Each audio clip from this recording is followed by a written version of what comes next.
Good morning, good evening, whenever you're watching this. Welcome. I'm Gaston, YouTube's favorite ginger, and today I'm bringing you some spicy news. Spicy. Last year, I heard about Ashley Biden's diary being leaked. Ashley is the daughter of His Majesty, Joe Biden. God protect him. Now, when I heard the story, I could not confirm it, nor did I know much about National File, the publishers, so I decided to ignore it. Well, ladies and gentlemen, it's true. The FBI has raided the offices and homes of Project Veritas journalists, including James O'Keefe. Why? Well, they were investigating the theft of Ashley Biden's diary. Meaning, it's true, they're basically authenticating the diary. So in today's video, we're going to be analyzing parts of the diary. For example, when she alleges to have had inappropriate showers with her daddy, Joe. Empathetic Joe. Then we listen to James O'Keefe and ponder about the fact that the FBI is raiding the homes and offices of investigative journalists. Ladies and gentlemen, grab some milk because this one is going to get spicy.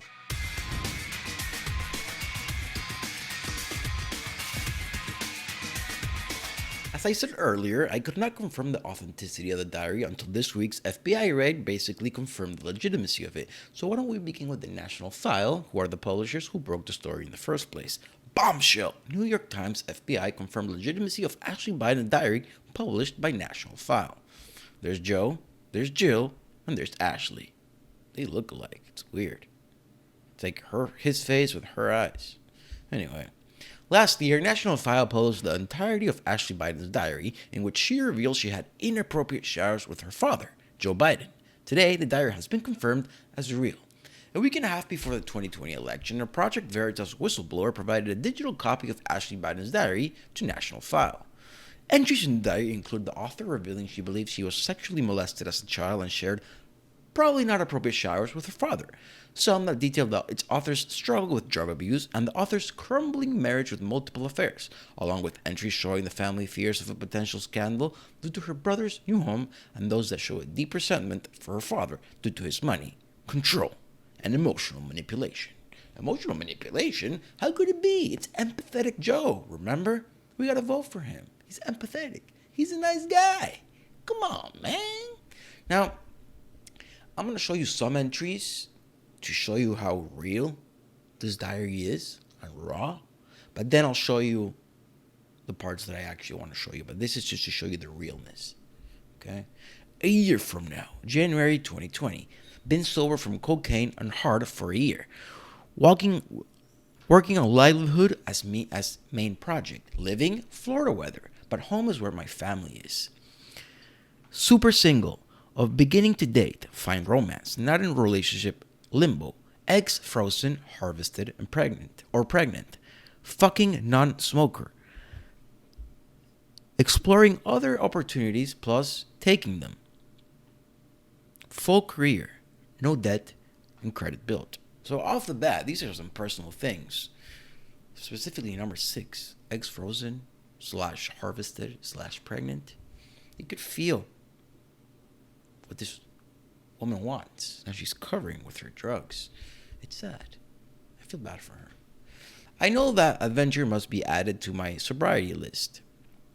And it is. I am jumping in, guiding to my care, and then see where the day takes me. What is my number one goal today? To see if I can not smoke a cigarette without others. Babe only. Do not contact Ken. Attend to meetings. Do something fun. Movie? Today's the day started new. To start again, I have been preoccupied with thoughts of Ken, but he is not pushing to give me what I need. This has been turned upside down by not seeing his daughter, and if I care for him despite the fact that he played unintentionally with my heart, I will let him go. My strategy? He is gay. It breaks my heart to see him in this place. I think what keeps coming up for me is my brothers, how I didn't have them in my life anymore. I'm looking forward to starting my clinical week, really diving into my therapy and working out the parts of me that I used to love, support, and tenderness. What does that look like? Well, for starters, it begins with truly letting go of all expectations, committing myself to reality, all cost, knowing this is where I find my ultimate serenity. It involves me engaging actively in the program with my sponsors, going to meetings, and feeling the of a clinical staff, praying, meditating. I have to be abstinent. I can't deny what I can't don't want to fight this anymore. Anyway, this is very personal, and we're not gonna it's 112 pages. We're not gonna read all of it. And maybe it's not the nicest thing to do, to read a person's diary in the internet, no matter the connections or evilness of her family. But this does deserve to be exposed, I would say. Biden's daughter's diary details not appropriate showers with Joe as child. National File has obtained what a whistleblower has identified as a copy of the complete diary. Alright, we know this. So thankful that January is almost here.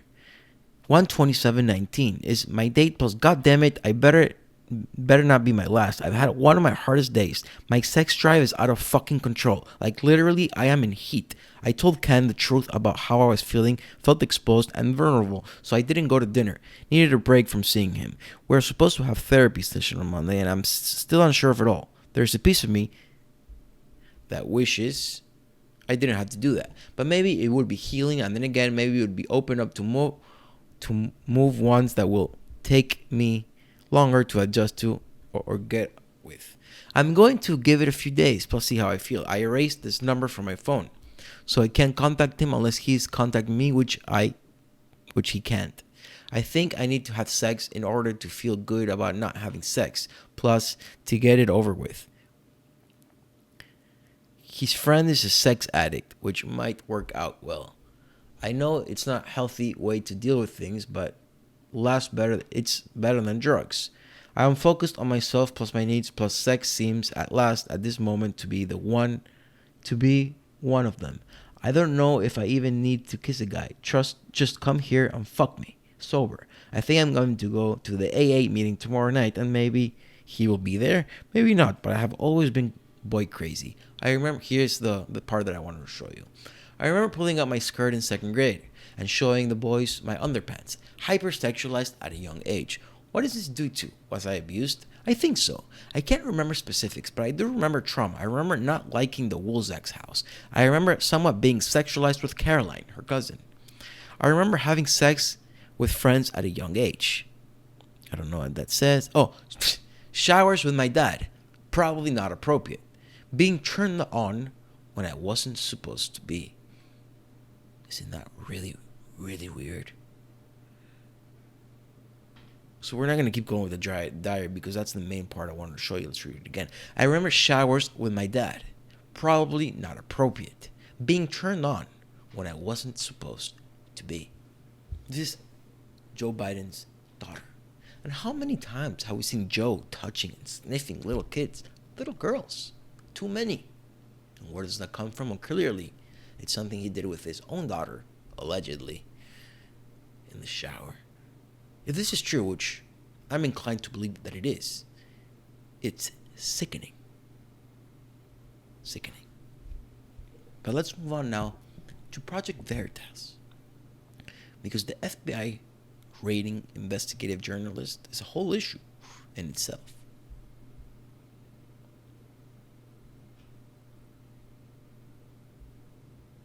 By making this statement, I am putting myself at great risk because on November 4th, Project Veritas came under attack.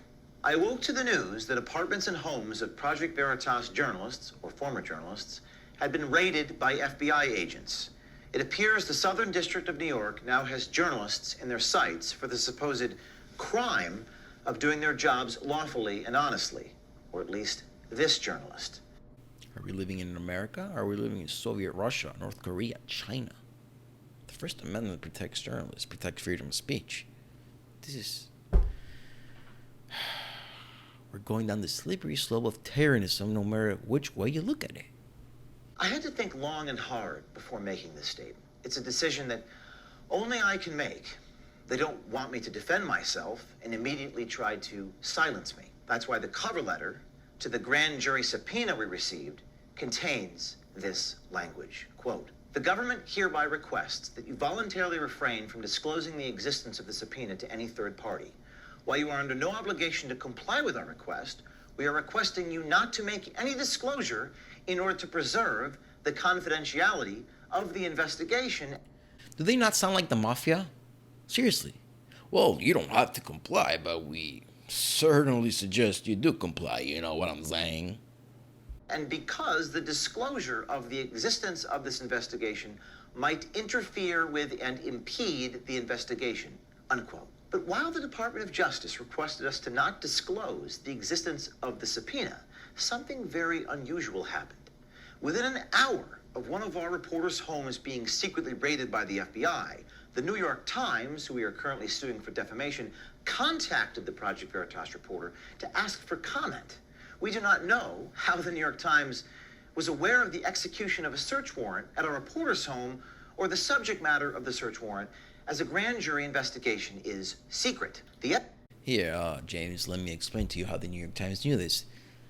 The deep state, I know this sounds conspiratorial, I don't have my tinfoil hat, but the deep state and the establishment is not just politicians, it's politicians and bankers and journalists, but elites. The New York Times is an elite institution. It's in its best interest that other elite institutions remain in force and protect themselves and each other. That's why the FBI and the New York Times sometimes work together. The FBI took materials of current former Project Veritas journalists, despite the fact that our legal team previously contacted the Department of Justice and voluntarily conveyed unassailable facts that demonstrate Project Veritas's lack of involvement in criminal activity and or criminal intent. Like any reporter, we regularly deal with the receipt of source information and take steps to verify its authenticity, legality, and newsworthiness. Our efforts were the stuff of responsible, ethical journalism, and we are in no doubt that Project Veritas acted properly at each and every step. However, it appears journalism itself may now be on trial. Late last year, we were approached by tipsters claiming they had a copy of Ashley Biden's diary. We had never met or heard of the tipsters. The tipsters indicated the diary had been abandoned in a room in which Ms. Biden stayed at the time, and in which the tipsters stayed in temporarily after Ms. Biden departed the room. That's hard to believe, but at the same time, Hunter, her brother, did leave his laptop at a repair shop. So maybe it's true. Maybe it was stolen. I don't know. But again, I'm inclined to believe that it's true.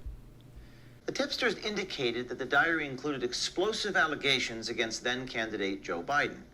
The tipsters indicated that they were negotiating with a different media outlet for the payment of monies for the diary. The tipsters were represented by attorneys who handled the negotiations with Project Veritas. We investigated the claims provided to us, as journalists do. We took steps to corroborate the authenticity of the diary. At the end of the day, we made the ethical decision that because, in part, we could not determine if the diary was real, if the diary in fact belonged to Ashley Biden, or if the contents of the diary occurred, we could not publish the diary and any part thereof. We attempted to return the diary to an attorney representing Ms. So that shows you, for all the people that say that Project Veritas is fake news, they're not. They might be just the most honest journalistic institution in the country right now. The Ashley Biden diary may have been one of the juiciest stories of all, but since they could not confirm or authenticate it, they did not publish it. But now, my friends, with the FBI raid, I think it confirms it. Biden. But that attorney refused to authenticate it. Project Veritas gave the diary to law enforcement to ensure it could be returned to its rightful owner. We never published it. Now, Ms. Biden's father's Department of Justice, specifically the United States Attorney's Office for the Southern District of New York, appears to be investigating the situation, claiming the diary was stolen. We don't know if it was, but it begs the question. In what world is the alleged theft of a diary investigated by the president's FBI and his Department of Justice? Well, I think that's not a very good question, because if the diary stolen is the diary of the president's daughter and it could contain some type of secret important to the White House, maybe, just maybe, that's causes for the FBI to investigate. However, for me, the main question is, so it's true? So you're authenticating that it was real? Because if it was stolen, it means that it's true, right? I'm not crazy here, right? A diary This federal investigation smacks of politics. Project Veritas never threatened or engaged in any illegal conduct. Should the Southern District of New York try to take away our First Amendment rights and uncover and publish newsworthy stories without government intimidation, be assured Project Veritas will not back down. Nothing stops at Project Veritas. Let me be clear. Our mission is to serve the public's right to know by illuminating, revealing, exposing information others wish to hide for the wrong reasons. To quote Lord Acton, we believe everything kept in secret degenerates. We don't mislead or conceal. We investigate facts and potential newsworthy information. Sometimes, as was the case here, after we investigate, we decide not to publish a news story. But Project Veritas will run from nothing, and we will hide from nothing. We exist for the very purpose of discovering and revealing the truth and hope to make the world a more transparent place. Now, this is not the first time we have been attacked, and it will not be the last. God damn. The balls on this guy. I like James O'Keefe for president, the way he speaks. This guy could rile up a few troops. We know why. We've investigated powerful people, and in many ways, we are the very tip of the spear. But we never break the law. In fact, one of our ethical rules is to act as if there are 12 jurors on our shoulders all the time. And that truth, and the truth, will vindicate us. When the FBI in the Southern District of New York seize reporters' notebooks, it is not just an attack on Project Veritas. It is an attack on every American and our sacred right to free speech and a free press. The First Amendment is first for a reason. It guarantees all the other rights that follow. Because it's all about accountability. Not just that, whenever you see your neighbor's rights being taken away, you gotta stand up for them, because eventually they're gonna come for you. It's inevitable. It always happens. If people's rights are being taken away, you stand up. Speak up. Without accountability, freedom itself is an illusion. So the great question is this an indicator in the direction that America is going? We've gone far beyond the point of partisan politics in this country. They ask us to focus on our divisions. They don't ask us to focus on the things which unite us.